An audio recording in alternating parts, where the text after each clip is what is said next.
করোনার নতুন ধরন BF7 4 গুণ বেশি সংক্রমণশীল বলে জানিয়েছে স্বাস্থ্য অধিদপ্তর। সংক্রমণ মোকাবেলায় 4 দফা সুপারিশ দিয়েছে কোভিড বিষয়ক জাতীয় কারিগরি কমিটি। এখনও কোনো টিকা না নেওয়াদের দ্রুত টিকার আওতায় আনার কথা বলা হয়েছে। তাগিদ দেওয়া হয়েছে বিমান ও স্থলবন্দরে সন্দেহজনক যাত্রীদের স্বাস্থ্য পরীক্ষার। ডলার মেহেদির প্রতিবেদন। China is driven by BF.7 subvariant of Omicron.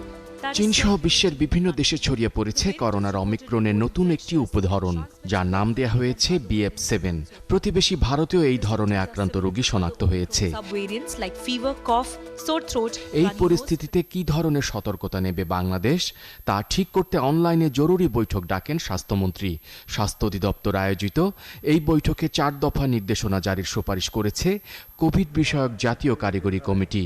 বলা হয়েছে, এখনও কোনো টিকা নেননি এমন মানুষরাই সবচেয়ে বেশি ঝুঁকিতে আছেন, তাই তাদের দ্রুত টিকার আওতায় আনতে হবে।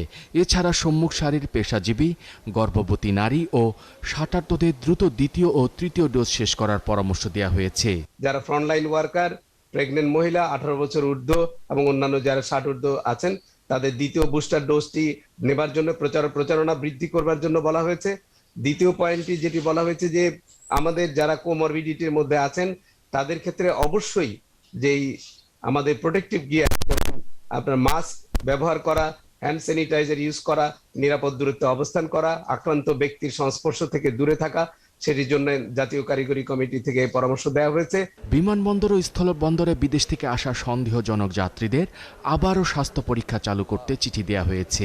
প্রয়োজনে করোনার নতুন ধরনের আক্রান্ত দেশ থেকে আসা যাত্রীদের নমুনা নিয়ে জিনোম সিকোয়েন্স করতে বলা হয়েছে। বিমানবন্দর থেকে শুরু করে স্থলবন্দরে সমস্ত জায়গায় সন্দেহভাজন ব্যক্তিদের র্যাপিড অ্যান্টিজেন টেস্ট করে তাদেরকে আইসোলেট করা বা তাদেরকে নির্দেশনা দেয়া এবং যাদেরকেই পজিটিভ পাবে তাদের জেনেটিক সিকোয়েন্সিং করে BF যে নতুন ভেরিয়েন্ট আছে সেটি আছে কিনা সেটি ডিটেক্ট করার জন্য IEDC কেও নির্দেশনা দেওয়া হয়েছে।